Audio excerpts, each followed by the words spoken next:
Mesdames et messieurs, taillez votre arbuste parce qu'aujourd'hui, on reçoit deux spécialistes de la haie. Voici Fondrant.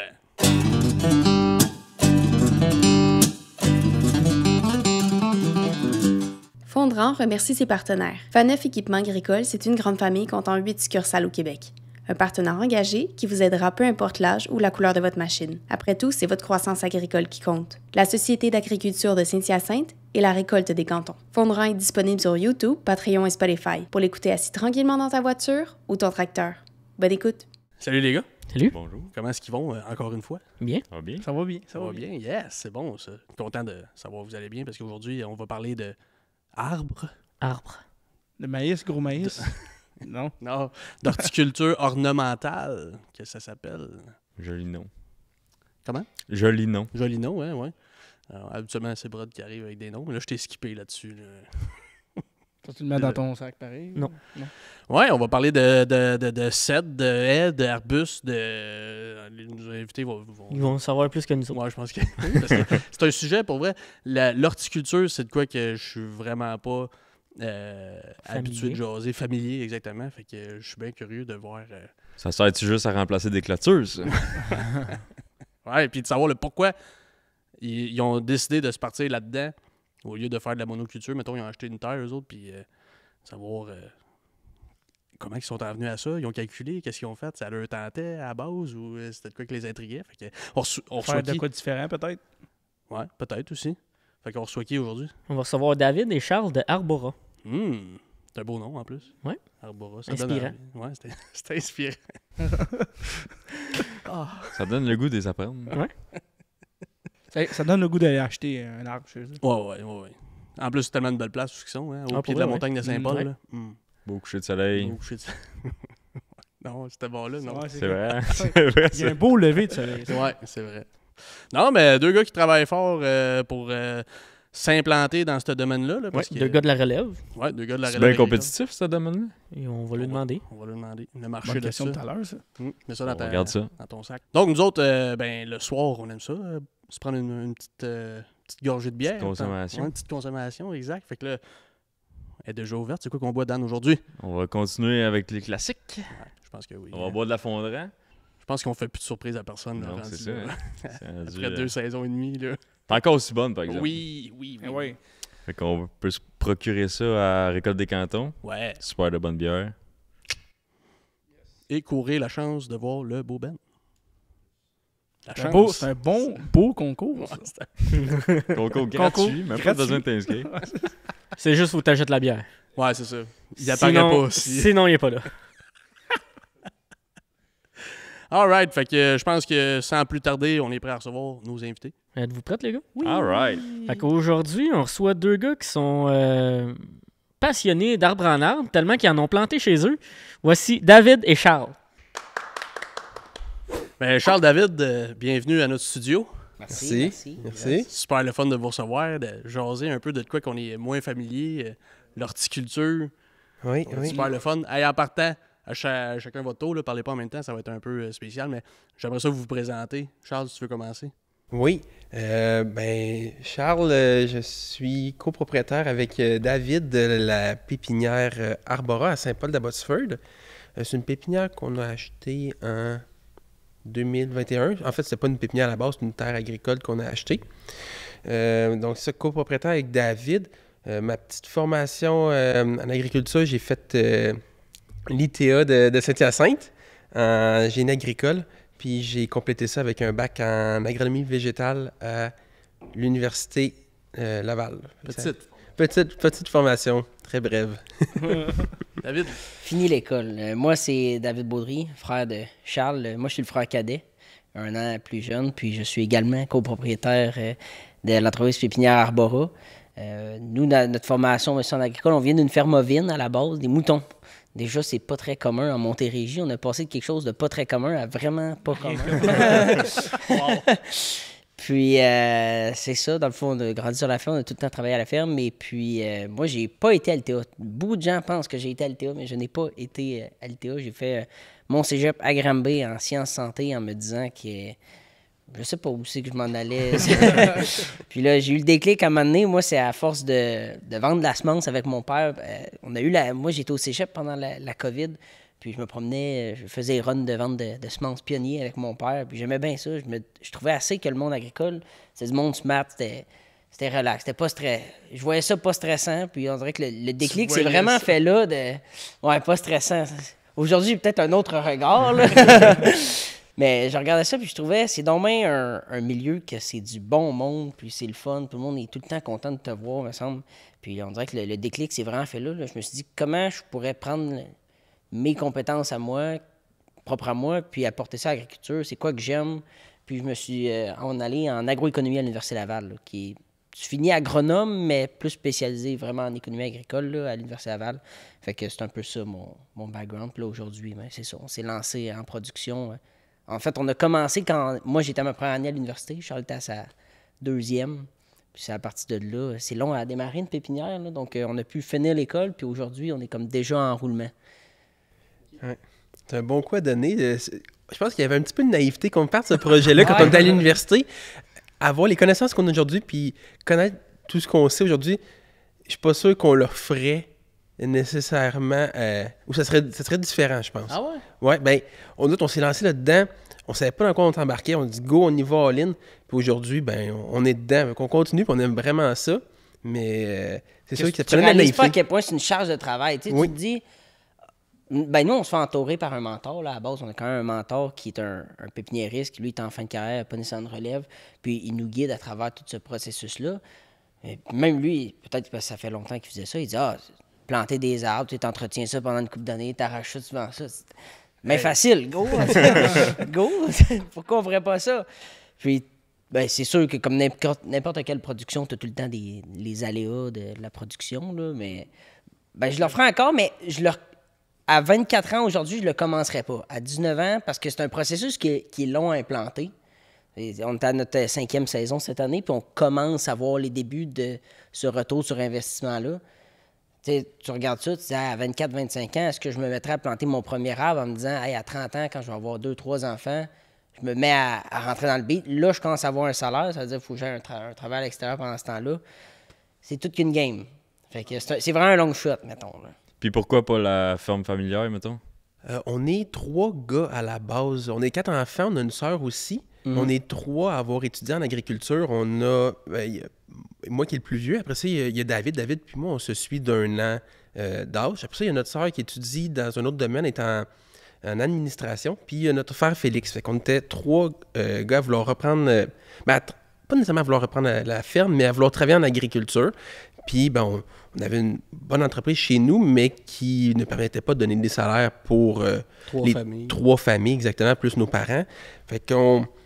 L'idée de la pépinière est venue... De diversifier. Le but, c'est d'intégrer tout le monde à l'agriculture, d'avoir une place. Parce que, là, je sais pas si je te coupe, là, mais pour donner une idée de grandeur, mettons, à du monde qui ont... Ça fait quoi des moutons? C'est quoi l'ordre de grandeur d'une ferme? Nous autres, on est rendu aujourd'hui, on est à peu près... on a augmenté un peu le trou dans les dernières années. On est rendu pas loin de 1000 brebis. Okay. Là, tu compares ça souvent. Moi, je compare ça souvent avec des vaches, là, pour la plupart du public. C'est pour plus qui un peu. C'est ça. C'est à peu près l'équivalent d'une ferme de, c'est quoi, 130, 140 kilos quota, là, pour donner un équivalent, mettons, là, un ordre de grandeur. Fait que, est-ce que 3 frères pourraient vivre d'une ferme de 140 kilos, mettons, à temps plein, sans travailler à l'extérieur, peu importe? On se posait la question. Ça a été pour ça un peu le but, c'était de grossir notre entreprise, le cheptel de la famille, ce qu'on possédait pour pouvoir tous vivre de l'agriculture, dans le fond. Okay. Ouais. Puis pourquoi la pépinière? Bien, je pense qu'on a tout le temps vécu dans des de productions qui étaient, on va dire, un petit peu plus marginales. Donc, nos parents, ils ont tout le temps eu la production ovine, mais à travers ça, ils ont tout le temps eu l'intérêt de partir des nouveaux projets.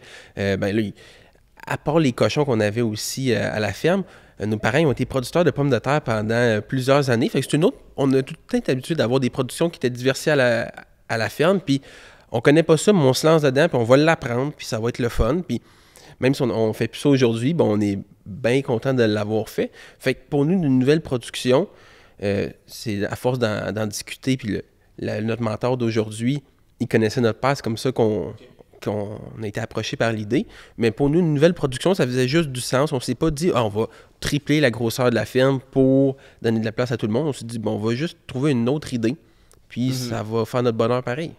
Ah, c'est bon. Votre mentor, il est-tu dans le coin? Saint-Cécile. Saint-Cécile de Milton. Oui. C'est Ok. pas très loin. Non, non, à peu c'est à près côté. une quinzaine de minutes Ouais. là, de notre site actuel. Là. Oui, puis ça n'a pas été trop long, honnêtement, prendre la décision. Je me rappelle là, l'histoire de comment on est arrivé à la production de conifères qu'on a aujourd'hui.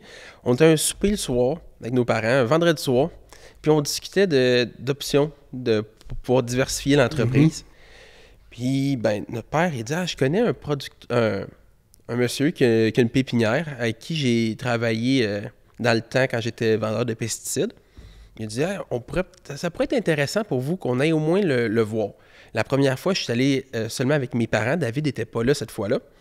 Puis, moi, je suis tombé en amour avec la production tout de suite. Okay. Ça a été un déclic. Puis après ça, ben, David il a démontré l'intérêt. Puis on a tout de suite fait les démarches. Il nous a expliqué comment ça fonctionnait. Puis on s'est dit, on a trouvé qu'est-ce qu'on voulait faire. Ça n'a pas été plus compliqué que ça. On s'est mis à chercher une terre à vendre. C'est de là que ça vient, la naïveté. Là, ça a commencé là, ça peut bien se faire. Il y a bien des entreprises qui se partent à cause justement de la naïveté, Ça va être facile. par après, ils se disent ouais, j'aurais faire ça aujourd'hui, je le ferais pas. Ça a l'air J'aurais beau. pas été game de le faire. Ouais. Il y a eu un engouement pour le maraîcher. Là. Ouais. Combien, là, tu sais, mettons, il écoutait Jean-Martin Fortier. Là, hey, wow, ça a l'air merveilleux. Hey, une fois qu'ils se mettent les mains là-dedans, c'est Ben comme. oui, ah, des fermes qui ont participé qu'est-ce pendant qu'il la pandémie. faut travailler en fin de semaine? Oui. Oui, il faut que tu récoltes là, tes légumes là, en fin de semaine. Ah, Colin, j'aurais fait du bateau. Moi. Tu sais, il y en a. De toutes les petites fermes qui ont participé pendant la pandémie là, de maraîchers, ô combien on envoie se liquider sur Marketplace. Ouais. Des serres, des outils aératoires, plein d'affaires. Là. C'est bon pour vous autres, ça va. Ouais, c'est mais ça. écoute, on magasine beaucoup. Là-dessus, je pense comme vous, je pense qu'on a toute cette maladie-là. Sur Marketplace. Ça fait de la Lui, misère il des dépense. Ah, c'est ça. Ouais. Parce que là, vous avez acheté des terres. Vous avez acheté une terre. Ouais. Oui. Sur le chemin 112, mais c'est la route 112. C'était des pommiers, ça, avant? Oui, en partie. Ben, tu peux décrire un petit peu, Ben, c'était quoi la... Écoute, nous, je rapporte tout le temps ça à notre mentor parce que c'est lui vraiment qui nous a guidés à travers ce processus-là, vu qu'on connaissait pas beaucoup ça au début. Puis ce qu'il disait, il dit quand tu fais de la production comme ça, c'est une culture longue, tu sais, c'est pas je plante cette année, je récolte cette année. Tu as besoin d'un sol vraiment adapté à ta production, tu as besoin. Tout se passe dans le site. Tu veux que tout soit accessible, que tu aies de l'eau, des lacs d'irrigation. Tu veux le bon type de sol. Parce que, veux pas, ton produit, c'est beau quand tu as un beau feuillage, un bel arbre. Mais pour le commun des gens qui travaillent dans l'industrie, c'est les racines, c'est la motte, l'arbre. C'est là que toute sa vie, c'est ses poumons. Là.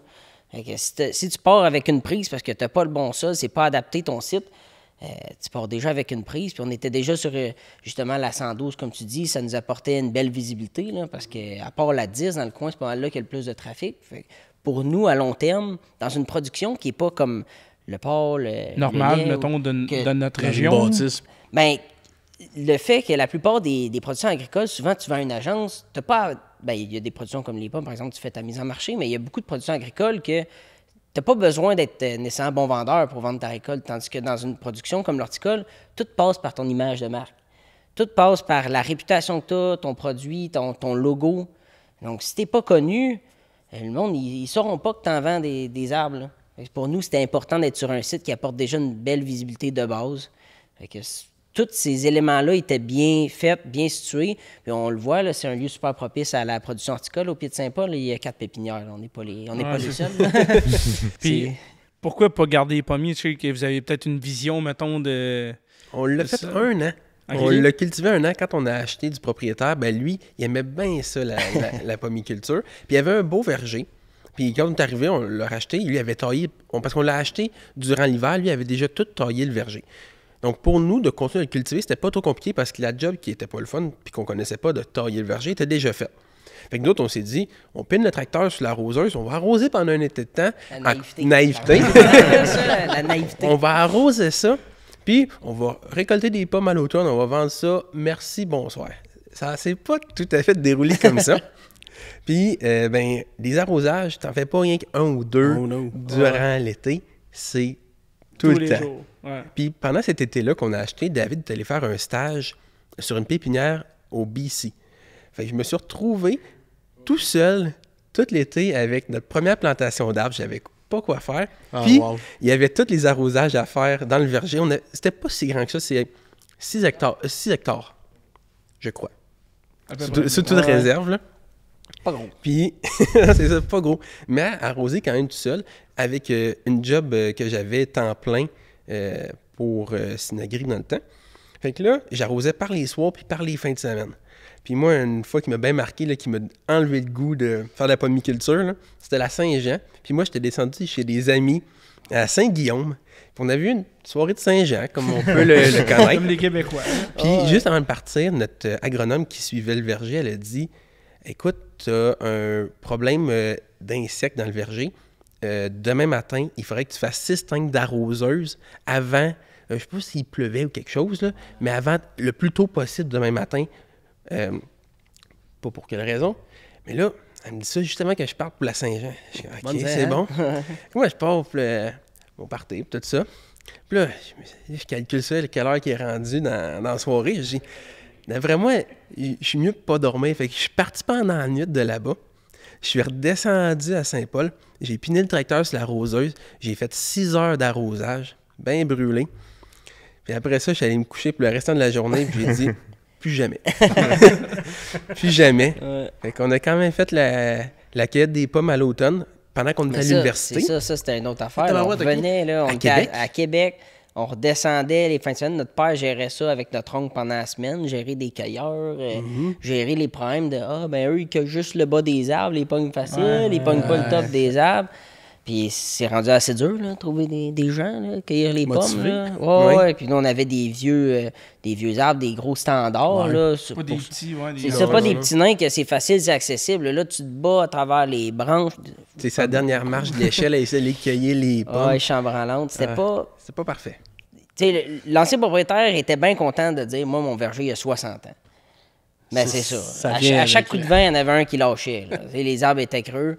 Puis là, vous avez eu le côté technique, la raison, Charles, pourquoi on a coupé le verger. Moi, je suis agroéconomiste. J'ai ramené le travail à l'heure là, à la fin de l'année. Là, puis ça s'est arrêté là. On n'était pas au salaire minimum, je vous le dis. Fait que, ça a été correct parce que dans ces années-là, comme on n'avait pas de revenus, on venait de planter des arbres, t'es pas prêt de récolter. Fait que ça veut pas, ça a apporté de l'eau au moulin. Mais à un moment donné, quand tu as une entreprise aussi, il faut que tu aies une vision long terme. Nous, moi, je marche beaucoup avec des plans stratégiques. On se fait des rencontres à toutes les semaines. On est quand même assez méthodique dans la façon qu'on travaille. Puis, il faut que tu aies une vision de ton entreprise. Tu te dis, je me vois où dans 1 an? Je me vois où dans 5 ans? Je me vois où dans 15 ans? Est-ce que ça cadre? Nous, ce qu'on est, c'est une pépinière. On n'est pas un verger. Je suis pas potager halte Mont-Rouge, là, à Rougemont, avec des jeux pour enfants. Puis, super belle business, mais c'est pas notre créneau à nous autres. Pourquoi j'irais me brûler, essayer de faire des pommes? Je ne vais pas être bon à faire des pommes, puis je ne serai pas bon à faire des arbres. Fait qu'à un moment donné, sortir la chainsaw. Ouais. C'est pas plus compliqué Charlie que ça. s'est là. défoulé des Ouais. On a Non, trouvé, même pas. on a trouvé bien du monde sur Internet qui était oui, prêt je l'ai à- vu, l'annonce. Ben oui. Ça a été bien populaire. Tu fais un pause prêt, parce qu'on l'a bûché en deux sections, les standards 1 année, puis 3 ans plus tard, parce qu'on a loué pendant 3 ans, après ça, la moitié qui restait, le 3 hectares. Puis à la fin de 3 hectares, on a fait un autre pause sur Internet. On cherche des bûcheurs, venez bûcher, prenez le bois, partez avec, tout le monde est content. Du bois de pommier, là, ça chauffe en tabarnane. Je sais pas si vous avez déjà chauffé ça. Ah, Quand tu fais de la viande. là. Ah ouais, non, il mais est tu fais dur ça dans à le poêle, vendre. là, ça chauffe. Il est dur à vendre une fois coupé. Mais dis-leur de venir le couper, il y avait le goût. Ils viennent tout te barguiner, là, t'as une belle corde là, toute empilée. Là, ils veulent te négocier ça, là, puis Ouais. partir avec, ils pensent qu'ils vont t'en débarrasser. Mais par exemple, là, viens S'il est passer debout. viens passer tes fins de semaine du mois d'octobre à le bûcher, là. Ça il fait faut la la file. queue. Ah, C'est fou. C'est une sortie familiale. ouais, c'est Ah oui, spécial. c'est ça. Ils amenaient leurs enfants, puis ils venaient leur montrer c'était quoi de travailler. La fin de semaine, ils leur Ben, donnaient c'est bon, des ça. chainsaws, puis go au travail. On aurait dû C'est charger. bon. Ouais, donner- Ouais. On aurait dit. Ouais, ouais. Ça vient, Ça ça fait vient qu'ils du tourisme. Ah, ouais. Ils ont enlevé les arbres, puis ça vous a rien coûté. Exactement. Il y en a- On a il y en juste a- à être touché, dans le fond. Ouais, c'est ça. Il y en a qui payent faire couper leurs arbres de Noël. Ah, Nous autres, découper votre, Ouais, votre gratis. pommier. Fait que ça nous a donné 6 hectares de plus que là, on est en train d'arranger le niveler, choler, puis tout arranger problème de drainage. Puis ça va nous faire un 6 hectares supplémentaire pour nos plantations d'arbres. Fait que on était bien contents de ça. Oui, parce que je suis curieux, le processus de réaffectation de la terre, fait que là, vous étiez en pommier, c'est quoi les étapes que vous avez faites pour vraiment que la terre soit prête pour vos... du nivelage, pas Oui, mal. beaucoup de nivelage. Et on a fait du boule en masse, de la gratte, tout ça pour aplomber le terrain. Après ça, C'est ça les problèmes de drainage, parce que quand il y a les vergers, tu peux pas aller jouer dans les drains comme tu veux sans arracher tous les arbres. Fait que là, il y avait des drains de boucher à cause des racines des arbres. Fait que vraiment tout réarranger ça là, à notre goût. La terre, on la met d'aplomb, on chauffe ça, on met du fumier, on la cultive 2-3 ans, le temps que tout se place, puis après ça, on plante ça en arbre. C'est pas bien plus compliqué que ça, mais c'est juste du Mais temps. c'est très, très important à faire parce qu'une production comme la production horticole, nous, on est spécialisé, mettons, on fait des arbres de gros calibre. Mais quand tu plantes un arbre, il est là pour 5, 6, 7 ans, tu te dis, je peux pas retourner avant dans 8 ans, moi, le travailler, le terrain. C'est là. ça, coche. Ce que je nivelle cette année, il faut que ça soit droit, c'est ça. Parce que sinon, j'y retourne en 2030. OK. Ah, Ouais, ouais. C'est vraiment une autre logistique. Il faut vraiment que tu le penses à long À terme. long puis terme, ouais.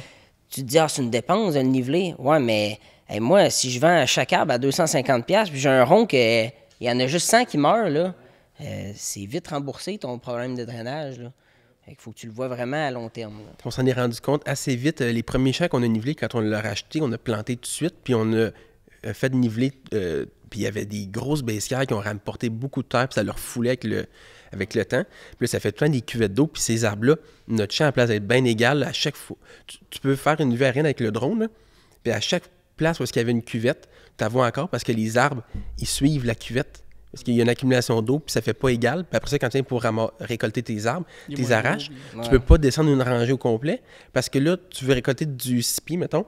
Là, tu arrives dans un rond, puis c'est tout du 4 pieds parce qu'ils ont pris du retard. Fait que là, après ça, tu es pogné avec des ronds dans ton champ qui ont du retard. Puis T'as de la mauvaise herbe. c'est de la ça, mauvaise. l'affaire, Oh là. boy. Ouais. OK.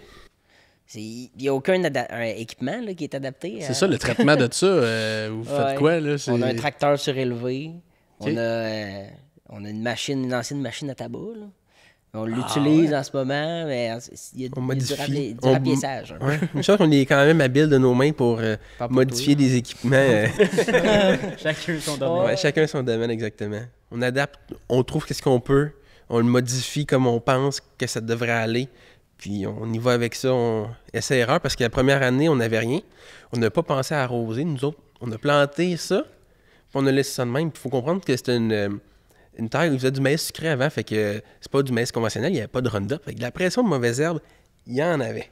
Fait que là, quand on a planté ça, puis que nous, on avait des jobs à l'extérieur, David était parti dans l'ouest, moi je travaillais pour Sinagri, on allait le voir aux 2-3 jours. Mais un moment donné, quand la mauvaise herbe elle pogne, tu reviens, là, puis Il est trop tard. il est trop tard. Là, tu arraches ça à la main. C'était la misère. Fait qu'à partir de là, on a décidé que On mécanise. on mécanise toute la Lui, il est production. parti dans le bon temps. Dans le fond, toute la marde qui est arrivée, c'est là. Oui, Ouais, mais on n'avait pas grand à Non, ce non, moment-là. non. On venait de planter. Il n'y avait pas grand-chose. On a planté à entretenir, là. 9000 Ouais, 9-10 000. Ouais, 9-10 000 arbres. Quand même. Pas grand-chose. Ben, Pour en ce moment, mettons. oui, c'est ça. Par rapport à ce qu'on plante aujourd'hui. Aujourd'hui, on a plus un rythme de 25 000 arbres par année qu'on plante. Faut dire qu'on n'a pas parlé depuis le début. Qu'est-ce qu'on produit? C'est des conifères. Ouais. 15 minutes plus C'est tard. pas du là. maïs puis du soya, Non, ça, on le non, savait. Là. Nous, on a décidé de se spécialiser en conifères. Fait que là, c'est tout ce qui a trait à cette production-là. Donc, c'est beaucoup du cèdre, Le des cèdre, c'est un épinettes. gros produit de volume Ouais. en horticulture. Là, on le voit partout au Québec. Là, tout le monde a ça, une nette cèdre. Là. Ah, ouais. C'est assez commun. Puis là, on est en train de diversifier tranquillement parce que pour nous autres, c'était bien important. Comment je l'expliquerais? On veut être reconnu comme étant une pépinière, pas une cidrière. Dans le sens où il y a beaucoup de gens, il y a beaucoup de producteurs qui produisent du cèdre. Mais du cèdre, t'en vois sous toutes les formes, sous toutes les qualités. C'est professionnel jusqu'à un certain niveau, à certains endroits. Il y a différentes gammes C'est ça. comme dans tout. là. Puis pour nous autres, c'était bien important d'être reconnu comme étant une pépinière. Ça apporte un certain niveau, une complexité de plus, d'aller chercher des produits un peu plus différenciés, de qualité, puis un service. Puis ça va dans tout ce que j'apportais tantôt, qui est l'image de marque. L'image que les gens ont de toi. Juste le fait d'avoir le titre pépinière, ça apporte une certaine crédibilité auprès des acheteurs. Puis c'était bien important pour nous. C'est pour ça on fait du cèdre parce que c'est un très gros produit de volume qui est demandé par la plupart des aménageurs, des centres jardins, des brokers. Mais après ça, tu veux faire d'autres produits plus spécifiques à ton secteur. Par exemple, nous autres en Estrie, un gros produit qui est en demande, c'est l'épinette. Il n'y en a plus. Fait on se diversifie comme ça, de l'épinette, du pain. On a plein d'autres projets en ce moment. On veut développer des produits, des épinettes greffées, plein d'affaires, mais c'est une cour d'apprentissage. À un moment donné, il faut aussi que tu saches. Tu veux faire plein d'affaires, tu as plein de projets. Bon, lequel qui est rentable, lequel que, OK, je peux le faire dans 2 ans. Il y a toute une logistique. Puis l'apprentissage, c'est pas juste de planter un arbre puis de voir dans 8 ans qu'est-ce qu'il y a. Non, c'est ça. Non. Puis le plus gros apprentissage qu'on a eu, la production, ça va quand même bien. On s'est planté un petit peu la première année, on a fait nos tests, c'était correct. Je pense que c'était quand même prévu dans notre plan d'affaires. On se disait, même si on a des pertes, c'est sûr qu'on ne sera pas parfait au début. Là. Ça serait utopique d'arriver et de dire, moi, je vais être le meilleur année 1. Ouais. Mais On est naïf en partant, mais à certains ouais, c'est ça, il y a des limites, là. Mais je dirais ça a été la vente. Je reviens beaucoup à ça, mais ça, c'est un... On veut pas, on est agriculteur, on est né là-dedans, la production, on sait comment entretenir un champ, les arrosages, on connaît ça quand même pas si pire. Mais vendre ton produit, là, puis te développer, puis aller voir des centres jardins là, du haut de tes 22-23 ans, puis dire « Hey, écoute, moi, je l'ai ce que tu as besoin. » là. Lui, il te regarde, il dit « OK, le jeune, t'as rien prouvé, là. Je connais même pas ta marque, je connais pas ton entreprise. C'est pas, je reprends l'entreprise de mes parents, il y a déjà une renommée à ça. » là. Déjà de zéro, puis t'es jeune. C'est ça. Ça a été un premier mur qu'on a frappé, parce que faut que tu le vendes, ton produit. Tu as beau avoir le meilleur produit au monde, s'il reste chez vous, c'est pas payant, là, ton modèle d'affaires. C'est pas j'ai du quota, puis je suis assuré que si j'ai un bon produit, puis je fais de la qualité, il va être vendu. Ça vient, c'est le stress qui s'ajoute dans une production comme ça. J'ai même pas de garantie d'être payé au bout. Ouais, non, c'est ça. Parce qu'il ne doit pas avoir d'assurance récolte pour les arbres comme ça. Ben, il y a les agris qui peuvent déclencher si, je sais pas, tu as un verglas qui scrape toute ta production. Mais t'es pas assuré si l'économie va pas bien, que tu vends pas ton stock. Ouais, c'est ça. Just too bad, comme quelqu'un qui aurait un restaurant, qu'il n'y a pas de clientèle, ben, ferme boutique. Là. Il est pogné avec son stock. Parce que tes sets, dans le fond, c'est ça qui te fait avoir de la liquidité pour faire d'autres choses, dans le fond? En ce moment, nous, ce qu'on fait beaucoup, c'est de l'aménagement. Ben, de l'aménagement. On installe notre produit, dans le fond. OK. On a fait pousser nos cèdres, puis on va chercher une valeur ajoutée en l'installant, en faisant des... C'est juste cèdre, mettons, ou tous tes produits, tu fais aussi de l'aménagement? Ben, en ce moment, le seul juste produit le qu'on a cèdre. à OK. terme, parce qu'on a débuté avec ça dans le plan d'affaires, puis là, avec le temps, tu ajoutes des affaires, mais ils sont pas tous prêts au même moment. Même, mettons, mec, soit prêt, tu vas... Ça, Ouais, va être ça. Tu vas l'offrir. Ouais, l'offrir. Ouais. Exactement. C'était pas dans notre plan d'affaires au début d'installer et faire de l'aménagement. Notre plan d'affaires a vraiment beaucoup évolué depuis 2021. Là. Donc, l'aménagement est venu du fait que, premièrement, faut que tu connaisses le produit, puis qu'est-ce que le monde va en faire ultimement, c'est le planter et faire une étiquette. Fait que on croyait que c'était important de savoir comment planter une étiquette, puis de bien comprendre comment que ça se fait, pour avoir une crédibilité envers ton acheteur, qui peut être autant un centre jardin, une grande chaîne, qu'un particulier qui t'appelle le samedi et dit comment que je plante ma étiquette. Tu le sais pas, il va trouver quelqu'un qui le sait. Ton service après-vente est... C'est ça. Puis, deuxièmement, c'est que ça dégageait des bonnes marges, puis qu'à la place d'aller vendre notre site sur Internet, ou sur Marketplace ou à un centre jardin, en l'installant, on faisait une meilleure marge, puis ça nous permettait de réinvestir l'argent qu'on faisait dans la pépinière, de s'acheter des nouveaux équipements, puis de pouvoir réaliser nos projets. Fait que ça a été un petit peu de là que a découlé l'aménagement, puis on pense continuer ça encore un petit peu, parce qu'on a quand même un certain intérêt à le faire aussi, c'est plaisant. C'est comme on peut comparer ça à un produit fini, mettons qu'un producteur de porc va vendre sa côte levée dans un emballage ou des saucisses au bleuet dans un emballage directement au client. Là. Exactement, ça a même affaire. Tu vas chercher la marge du transformateur, si on veut. C'est ça. C'est un peu dans le même principe. Oui, c'est ça. Si t'as les employés tous qui veulent puis qui peuvent. Mm-hmm. Ouais, comment ça marche? Êtes-vous juste vous deux ou vous avez réussi à aller chercher des semi-retraités? On renaît avec... c'était nous deux temps plein. Là. Depuis qu'on a terminé l'université, ça a été nous temps plein. C'est quand même le fun de la pépinière dans le sens... T'as pas de travaux au champ l'hiver. On fait beaucoup de planification, on fait de la vente, on commande nos boutures, on fait du développement de marché. Mais t'as pas à aller travailler en pépinière l'hiver, fait qu'on n'a pas vraiment besoin d'autant de main-d'œuvre. Pour la saison, on avait des employés temporaires, on faisait affaire avec soit des agences pour de l'aide ponctuelle, surtout au niveau de la plantation, qu'on est à peu près 14 là, une journée quand on plante. Là, c'est beaucoup du manual labor, c'est du travail à main. Là. On a une petite planteuse, un peu comme une planteuse à fraises, qui nous aide à planter les boutures. Mais après ça, il y a de l'entretien au courant de la saison, de la taille, fertilisation. On a beaucoup travaillé, puisqu'on était juste deux, à mécaniser. Là. Parce qu'on voit d'autres pépinières, des fois, quand ça fait plus longtemps que tu es établi, puis tu te dis, ben moi, j'ai 50 gars, il faut que je leur trouve de l'ouvrage, fait que je suis pas nécessairement concentré à tout le temps optimiser, parce qu'il faut que j'y garde, parce que j'en ai besoin plus tard, mais là, j'ai moins... Il n'y a pas de besoin, là, je n'ai C'est pas ça. besoin. Mais là, l'année tu veux passée... trouver de la job. Puis... C'est ça. Mais l'année passée, on était 2. C'est pour ça qu'on est allé avec un système de fertilisation qui était 100%... ben dans le fond, c'est de la fertigation. On fait tout avec irrigation, puis on met le fertilisant à l'intérieur. Fait que ça sauve beaucoup d'ouvrages. Mais on fait encore affaire un peu pour de l'aide ponctuelle pour ce qui est plantation, taille. On commence à arracher. Fait que tout dépendant des membres de la famille un peu qui viennent nous aider ponctuels. Mais à partir de cette année, là, on a 2 travailleurs avec nous. On monte à 6 dans un an, puis le but, c'est de monter à 10 à 14 d'ici peu. Quand même. Fait que c'est une courbe d'apprentissage. Des fois, tu dis, on va apprendre à marcher avant de courir, là, mais là, on jogue. Là. Puis il faut comprendre que quand on a parti ça, on était loin d'être en plein roulement. Au début, tu plantes 20-25 000 arbres. La deuxième année, là, tu en replantes un autre 20-25 000. Mais là, tu viens de tomber à... Tu as passé de 25 à 50. L'année d'après, tu tombes à 75. Fait que ça s'est fait graduellement. Au début, avec notre temps lousse qu'on avait, les soirs, les fins de semaine, on réussit à pallier à ça.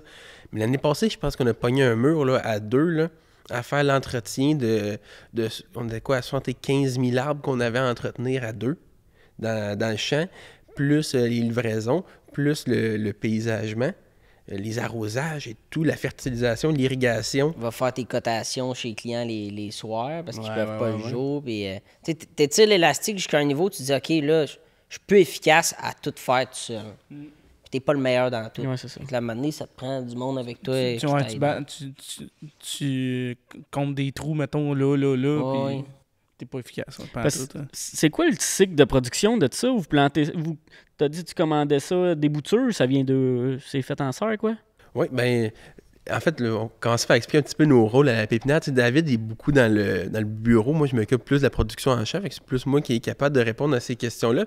Quoi qu'on se complète, assez bien là, dans nos... Vous avez chacun vos tâches. Puis oui. Au début, on faisait tout. Oui. On a vite compris que, OK, on a chacun nos forces. Puis quand t'as pas quelqu'un qui est délégué à un certain secteur, mais là, il y a comme personne qui prend le lead. Parce que là, tu dis, ben là, je pensais que tu le faisais. Non, mais là, moi, je pensais que tu t'en chargeais. Puis là, OK, là, dans le fond, les deux, on ne l'a pas avancé. OK, tandis qu'au moins, quand tu as un responsable, on peut s'aider. Je suis pas le meilleur mécanique. Là. Des fois, je peux aller porter un coup de main. Mais c'est ça. Là. Moi, j'apporte les outils. Je tiens un flashlight. Lui, il chiale après moi. Non, mais la vente, il m'aide à faire les listes des prospects qu'on veut approcher. Mais des fois, c'est moi qui pars seul sur la route faire de la vente. Mais on se parle de tout. On se fait des plans en début de semaine. Puis on est quand même au courant de tout ce qui se passe dans la pépinière. Mais à un moment donné, il faut que tu respectes que tu as des limites puis tu as des forces. Puis t'es bien meilleur quand tu les exploites à 100%. Ouais. Fait que ça a été le gros défi là, en travaillant ensemble, ça a été de trouver les forces de chacun puis où c'est qu'on allait se placer sa pépinière. On avait quand même une bonne idée parce que on se connaît assez bien, comme je disais tantôt, on a 1 an de différence, on est été à l'université ensemble, mais avec 1 an de différence, on a les mêmes amis encore à ce jour. On a tout le temps, David et moi, été ensemble, ce qui fait qu'on se connaissait très bien. Puis, on savait déjà que David avait des bonnes affinités avec tout ce qui est la vente. David est très PR. Fait que lui, j'ose au téléphone. Là, souvent, je me rappelle des clients qui appellent, je suis comme, tiens, David, prends le téléphone. Moi, je parle pas au monsieur. Là. Gère ça. Pas au contraire, quand il y a quelque chose qui brise, il est vite à m'appeler. Puis Charles, le tracteur part pas dans le champ, va t'en occuper. Non, ça arrive à l'autre bout du champ. Viens le chaîner. Ouais. Fait que c'est ça, là, on s'est rendu compte qu'avec le temps, j'ai des meilleures affinités avec la production. C'est avec les intérêts que j'avais avec le bac en agronomie végétale que j'avais. Puis David, lui, s'est plus concentré vraiment. La vente, comme il en parlait, c'est un gros défi, puis un secteur à part entière de la pépinière parce qu'on doit faire notre propre mise en marché. Fait que c'est ça, la production, c'est plus moi qui m'en occupe. Si on parle le cycle de production. Le cycle de production. Bon, on est rendu là. Nous, on peut partir, on parlait du cèdre, le plan de 2 manières. On peut soit partir par semis ou par bouture. Nous, on les part par bouture parce que quand tu fais ça, tu vas prendre une branche d'un autre arbre, puis tu le replantes dans du terreau avec souvent des auxines qui vont l'aider à s'enraciner. Puis tu fais on va dire, un clone, une copie de l'autre arbre. Fait que quand tu reproduis toutes les branches du même arbre, bien, ça va te faire tous les arbres que tu vas reproduire vont être identiques aux mêmes. Fait que là, nous autres, on a décidé d'aller vers cette approche-là qui faisait des champs beaucoup plus uniformes que le faire par semis. Semis peut être plus rapide, plus économique, ça coûte moins cher. Tu vas chercher les graines dans l'arbre, tu replantes ça, mais l'affaire, c'est que... C'est laid. C'est pas notre mot. Ouais, C'est t'as réglé. une grande échalote, un petit Ouais, baquet, c'est ça. un rond. T'as rien d'uniforme. Rien d'uniforme. Fait que, direct en partant, ce qui est important quand ton arbre est là pendant 8 ans, 6 à 8 ans, c'est d'avoir un arbre parfait, qui a une bonne génétique direct en partant, parce que tu sais ça avec quoi tu vas travailler plus tard. Fait que, direct en partant, notre mentor nous a orienté vers utiliser des boutures et non pas des semis. Donc, la bouture avec laquelle on travaille, au début, il venait du BC. Maintenant, il y a des producteurs qui font un produit de qualité au Québec. Fait qu'on est capable de s'approvisionner au Québec. Mais on en prend encore un petit peu du BC. Puis vous pouvez pas prendre la vôtre, mettons? On n'a pas encore les infrastructures. Ça vient dans nos projets, mais tout ça, basé à des serres, un complexe de serres, c'est dispendieux. Fait que pour l'instant, on préfère les... Salut, vous On préfère les acheter. Pour donner un ordre d'idée, en ce moment, une bouture, David, c'est plus toi qui va pouvoir donner les chiffres. C'est 2 piastres, puis une fois livré planté, t'es autour de 3 piastres. Quand même. Ouais. Par arbre. Fait que, Ouais. faites fois... Ouais, c'est ça. 25 000. 25 000. Fait qu'en ce moment, on espère vraiment que l'argent pousse dans les arbres. Ta plante, puis là, tu la regardes, là, puis on dirait que t'aurais le goût de donner un coup de pied dans... Ah ouais. Ouais. Fait qu'une fois qu'on a établi que là, on part avec une bouture pour avoir une uniformité dans le champ, mais là, on vient au moment de la plantation.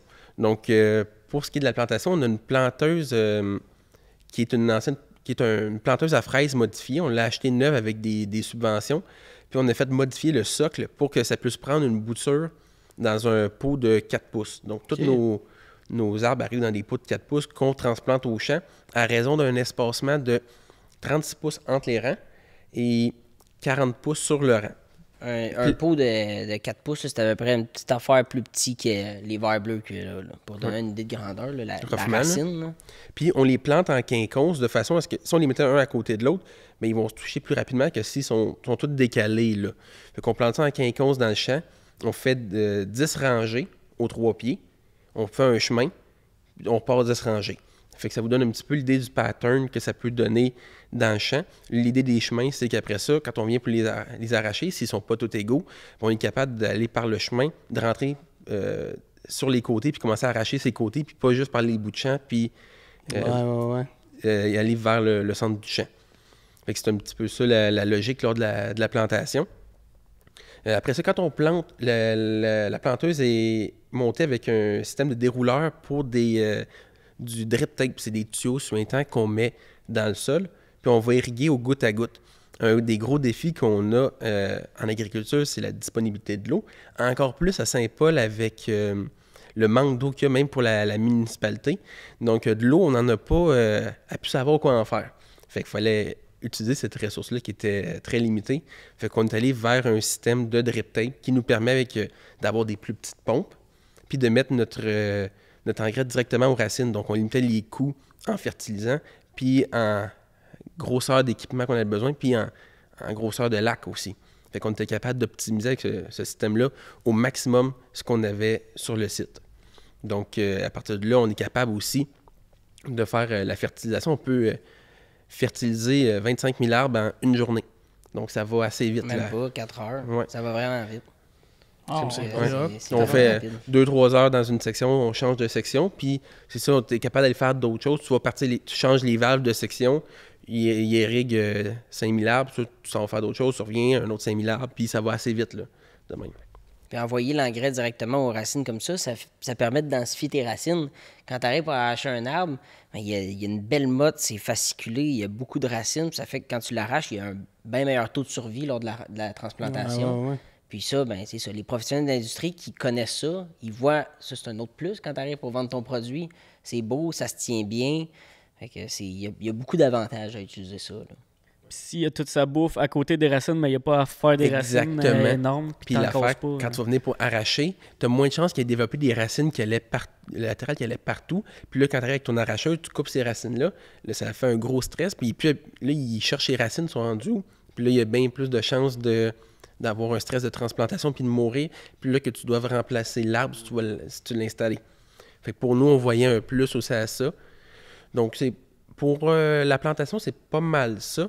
Après ça vient tout ce qui est entretien des champs. Fait que là, pendant les prochaines 5 à 6 ans, là, on va faire des arrosages puis des sarclages. Il faut comprendre qu'avec un espacement de 36 pouces entre les rangs, on peut pas y aller avec n'importe quelle machinerie. Là. Fait que là, c'est là qu'on rentre en ligne de compte. Nos machineries qu'on essaie de customiser un petit peu nous-mêmes, là. Des tracteurs à haut dégagement avec des sarcleurs, des arroseuses avec des pesticides qui sont spécialisés pour la production ornementale. Donc, on réussit tant bien que mal à contrôler les mauvaises herbes. OK. Puis c'est ça, à garder nos champs propres, puis pas à les perdre de mauvaises herbes, parce qu'après ça, tu bâtis une banque de mauvaises herbes pour les prochaines années, puis ça devient de plus en plus un gros défi. Là. C'est quoi qui est le plus nuisible entre les insectes et la mauvaise herbe? Les insectes. Les insectes vont faire des dommages cosmétiques aux arbres que tu veux pas. Les mauvaises herbes, c'est plus pour nous autres. Là. Okay. Ça peut dégarner le bas des arbres, mais c'est plus pour nous autres la propreté des champs et la facilité de travail. Mais ce qui va vraiment affecter la qualité de l'arbre, ça va être les insectes. Là. C'est ça que tu veux, dans le fond, une qualité d'arbre. Oui, Ah, oui, ouais. exactement. Faut que ton stock soit beau parce que c'est visuel. Ouais. C'est ça. Mais en même temps, c'est le fun aussi d'avoir des allées qui sont propres, t'as pas de mauvaise herbe. Moi, je ramène tout le temps ça à l'image de marque parce que c'est bien important. Mais tu fais visiter des aménageurs chez vous, tu fais visiter un centre de jardin, il dit hey, moi, je veux venir voir le produit avant de l'acheter. T'as du Ouais, fouet, t'as du foin jusqu'à mi-cuisse, là. Hey, Fait, il est OK, là. Il est où? ouais. C'est dur d'avoir l'air professionnel. Ouais, tu sais. il est où le cèdre Ah. dans le champ? Il le cherche. Là. Fait que c'est beaucoup pour notre orgueil qu'on essaie de garder les champs. Puis c'est plus facile, là, un coup qu'ils sont propres, rien que de les entretenir puis de les garder propres, c'est beaucoup plus facile que d'y aller une fois par année puis Au d'essayer weed eater. là. au weed eater. Là. Fait que, Ça sert-tu à d'autres choses que des clôtures, des cèdres? Ou... Il y en a dans l'ornemental. Oui. Je veux pas, il y a des cèdres plus coniques, pyramidaux, là, qu'on peut voir dans des plates-bandes. Mais ce qui fait que c'est un produit de volume, je veux pas, c'est que le monde mette ça en haie. Là. Ok. C'est plus abordable vu que justement c'est un produit de volume. Il y a tout le temps il y a des gens qui mettent. Tu peux faire une haie d'épinettes si tu veux. Là, en Estrie, on en voit de plus en plus parce que les chevreuils, c'est rendu un problème ouais. assez sévère Ouais. là, partout. Mais grande majorité, là, je dirais au moins 90% de la production de cèdre, c'est pour des haies. Là. Ok. Il y en a un peu en isolé, mais le gros volume passe par là. fait que pour continuer sur la Oui, le production, cycle. oui, la production, là, on est quand même chanceux vu qu'on est sur une première génération de production d'arbres à la pépinière. On n'a pas trop une grosse pression d'insectes. Fait qu'on s'en sort assez bien. On va faire des arrosages cette année là, parce qu'on avait commencé à avoir des dommages l'année passée. Mais somme toute, là, on réussit quand même bien là, à garder les champs propres puis sans trop d'insectes, sans trop de mauvaises herbes. Fait que le gros de la job va arriver à la récolte là, quand on doit arracher tous ces arbres-là. On les arrache pas tous d'une shot parce que les clients veulent pas tous avoir des sets de la même grandeur. Il y en a qui veulent du 3 pieds, il y en a qui veulent du 5 pieds, il y en a d'autres qui veulent du 7 pieds. Donc, on arrache sur plusieurs années les champs. Fait que sur 2-3 ans, on essaye de vider les champs pour pouvoir repartir un cycle de production éventuellement. Donc là, après ça, on va aller arracher avec différentes grosseurs d'arracheuses, dépendamment de la motte qu'on veut pour la grosseur de l'arbre, les arbres. Fait que ça va ressembler pas mal à ça pour le cycle de production. T'as-tu à tailler les arbres pendant la croissance ou pas vraiment? Oui, bien, on le taille à la plantation si on a Ok. des 2 troncs pour en garder seulement un pour donner la Ok. structure de base à l'arbre. Mais après ça, on va le laisser pousser au moins 2-3 ans, là, y aller. Puis après ça, on va y aller avec des gros ciseaux. Y donner une forme, là, quand il y a envie d'avoir une branche qui passe sur le côté, rien que vraiment y redonner sa forme de goutte d'eau qu'on y connaît. Puis on essaie de pas trop les tailler parce qu'on travaille aussi avec des variétés d'arbres qui ont pas besoin d'une énorme taille. Ils vont naturellement garder leur forme, fait que ça nous limite aussi beaucoup d'heures de travail. Là. Ouais, c'est une job, là, veux pas là, tailler 25 000 arbres, là, mettons, tu y vas c'est juste ça. 30 secondes l'arbre, là, une coupe d'heure. Une Là. coupe, Ah, ouais. Parce que, tu sais, mettons comme des sapins de Noël, faut tes tailles pour que, parce que Ouais. tu veux qu'ils aillent de même. Exactement. Ben, veux pas, les tailler, ça vient les densifier. Ça améliore Ouais. encore une fois la qualité de ton produit, mais tu gardes tout le temps ça dans une optique de vente que c'est un produit de volume. Ouais. Donc, tu aurais beau avoir le produit parfait, c'est dur d'aller chercher le top notch, là. Le monde, à un moment donné, ils disent, ben, je fais une haie, là. Ouais, c'est ça. J'ai-tu besoin qu'il soit parfait versus si tu payes un arbre à 450$, puis il est taillé d'une façon spéciale parce que tu vas le mettre en plein milieu de ta plate-bande, il faut que ça soit wow, ça va être comme lui, la star du show. C'est pas ça, un cèdre. Et t'aurais beau aller le tailler là, au ciseau, là, comme un coiffeur, puis faire un petit mohawk. T'iras pas chercher le premium. Ouais, là. Souvent, le monde, il les plante, puis pendant 2-3 ans, il les laisse pousser. Ouais, normalement. Il retaille pas tout de suite. C'est ça, parce qu'il y a déjà eu un choc d'être transplanté. Fait que souvent, on conseille de le tailler juste à la deuxième année. Là. Une fois qu'il est bien implanté, que tu sais qu'il a passé au travers, là, ça va être correct. Je suis curieux, c'est quoi les besoins en engrais? On est habitué dans maïs, là, mais... Oui. Les besoins d'engrais, le cèdre répond assez bien à l'azote, de qu'est-ce qu'on a pu le voir. Nous, on utilise peut-être pas des engrais horticoles qu'on va payer une fortune. Là. Nous autres, dans une idée de faire certaines économies, on pogne du 32. OK. On injecte du 32 dans nos drip tapes. Puis avec ça, on peut mélanger là, des poches d'engrais qui vont nous amener du P et du K, mais on n'a pas de déficience vraiment en phosphore. Fait qu'il n'y a pas beaucoup d'autres choses. Nos oligos sont tous beaux, fait qu'on n'a pas grand-chose à amener. On amène beaucoup d'azote, puis ça aide assez bien la croissance. Il y avait quand même une porcherie sur le site avant, fait que Ouais, on est quand même correct. Dans notre bout de ça. Ouais. On est correct. Fait que nous autres, on va fractionner. Vu qu'on a la chance avec le système d'irrigation de pouvoir mettre l'engrais facilement, on va y aller fractionner. On aimerait tout ça pouvoir le faire dans le maïs, aller donner en 4 shots.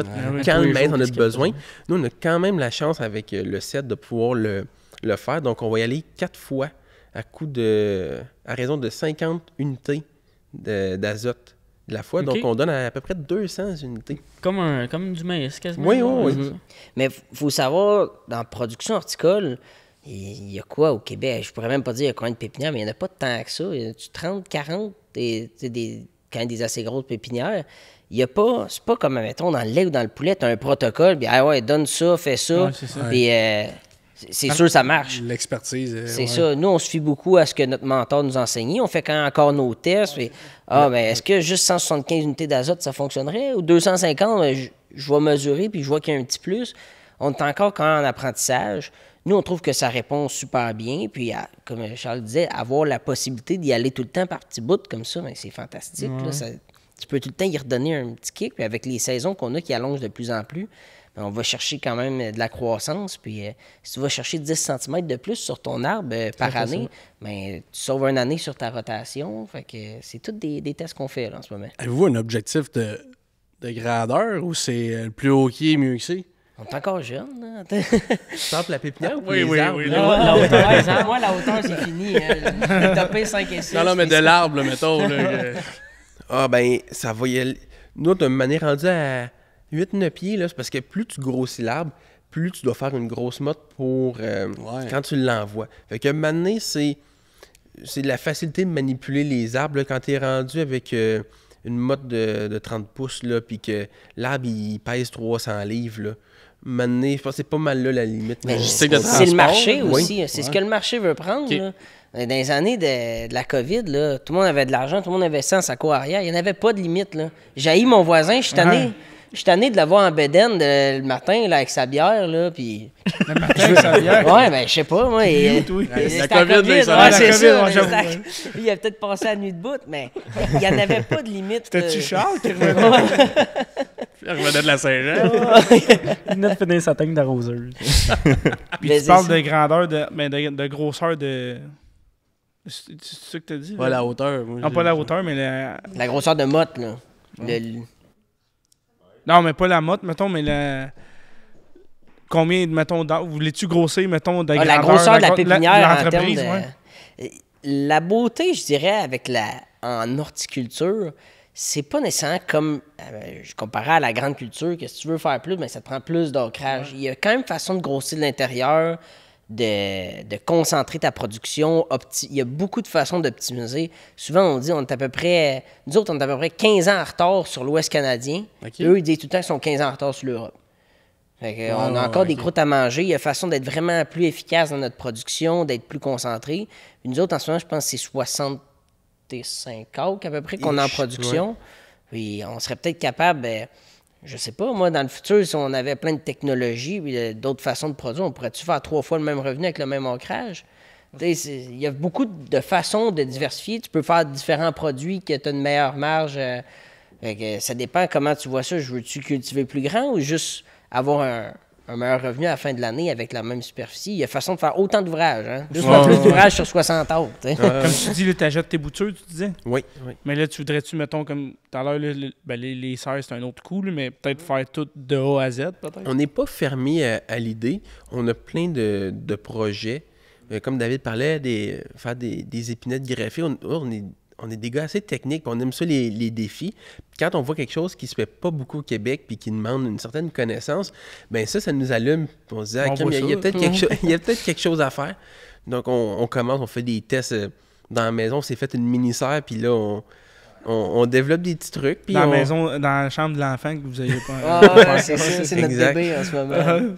Mais on a vraiment plein d'idées. Fait que avec 65 acres qu'on a là en ce moment, là, avec le verger, si on le compte, là, on en a plus grand. Là, mais il y a vraiment moyen de doubler le revenu sans doubler la superficie. Donc, c'est vraiment une autre manière de penser. Juste quand tu compares, nous autres, il y a Pépinière Botsford, là, qui est à Saint-Paul, qui est notre voisin à peu près 1 kilomètre. Ouais. Puis, ils ont quoi, 300 employés peut-être dans l'année sur 53 hectares que j'ai vu récemment. C'est peut-être un petit peu plus, là, mais je veux dire, on a à peu près 24 hectares. On était 2 l'année passée. Je veux dire, il y a façon d'avoir beaucoup d'ouvrages là, sur tout le terrain. Là. L'horticole, pour vous autres, là, c'est une voie que vous allez tenir encore. Moi, la façon que j'entrevois ça, l'horticole, je trouve que c'est vraiment un beau domaine.